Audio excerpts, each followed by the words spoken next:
आप सबको नमस्कार, सत श्री अकाल। आज पूरा देश देख रहा है, हमारे देश का किसान कड़ी ठंड में रात को आसमान के नीचे खुली सड़क पे सो रहा है। ये सोच के सारी रात नींद नहीं आती।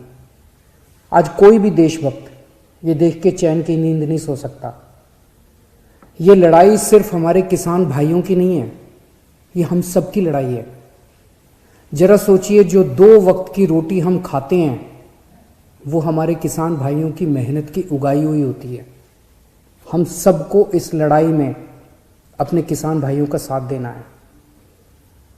कल पंजाब के मुख्यमंत्री ने मुझ पे आरोप लगाए कि दिल्ली में मैंने ये काले कानून पास कर दिए। इतने नाजुक मौके पे भी इस तरह की गिरी हुई राजनीति कैप्टन साहब कैसे कर सकते हैं? ये तो तीनों केंद्र के कानून हैं।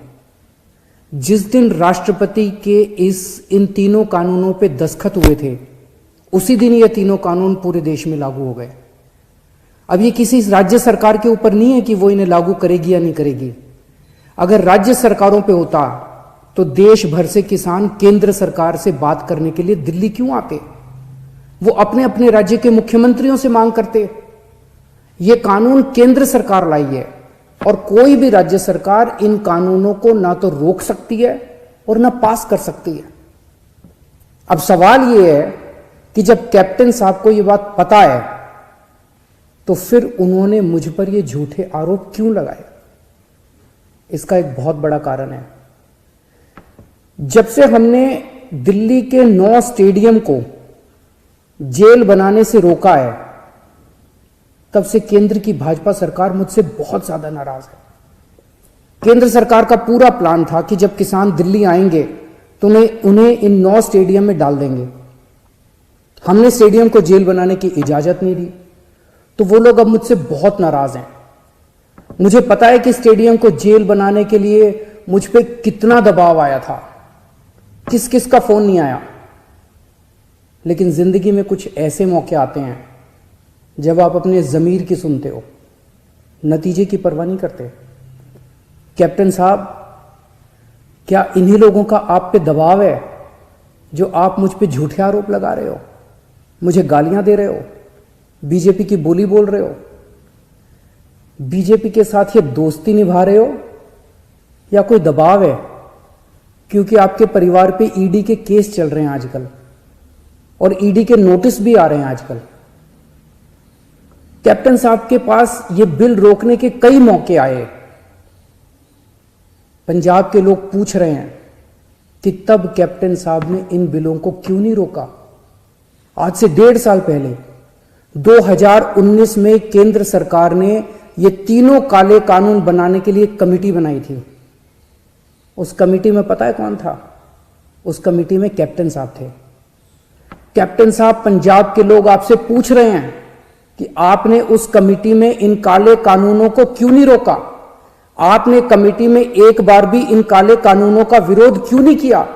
आपने बाहर आके लोगों को क्यों नहीं बताया कि केंद्र सरकार इतने खतरनाक कानून बनाने जा रही है? कैप्टन साहब, आपके पास 1 नहीं, 2 नहीं, 3 नहीं, इतने मौके आए जब आप इन बिलों को रोक सकते थे। आज पंजाब का किसान आपसे पूछ रहा है कि आपने ये बिल क्यों नहीं रोके। आज दिल्ली की सरहद पे पंजाब का किसान है और देश की सरहद पे उसी किसान का बेटा पंजाब का जवान है। अभी कुछ दिन पहले पंजाब के एक किसान सरदार कुलवंत सिंह जी दिल्ली की सरहद पे बैठे हुए थे और खबर आई कि उनका 22 साल का जवान बेटा सुखबीर सिंह बॉर्डर पे देश के लिए शहीद हो गया। इस सब के बीच जब कुछ लोग आए दिन किसानों को आतंकवादी बुलाते हैं, देशद्रोही कहते हैं, तो मैं सोचता हूं कि बॉर्डर पर उन जवानों पर क्या बीतती होगी जिनके किसान मां बाप को आतंकवादी कहा जा रहा है। आज हम सबको तय करना होगा कि हम देश के किसानों के साथ हैं या उन्हें आतंकवादी कहने वालों के साथ हैं। मेरी सभी देशवासियों से अपील है कि हर देशभक्त किसानों का साथ दे। मेरी सभी आम आदमी पार्टी के लोगों से अपील है, कोई राजनीति नहीं करनी, सभी पार्टियों के लोगों के साथ मिलके भारतीय बनके किसानों की सेवा करनी है। राजनीति करने को पूरी जिंदगी पड़ी है, अभी बस सेवादार बनके सेवा करो। हमें इस इनकलाब का ना राजनीतिकरण करना है और ना इस इनकलाब का राजनीतिकरण होने देना है।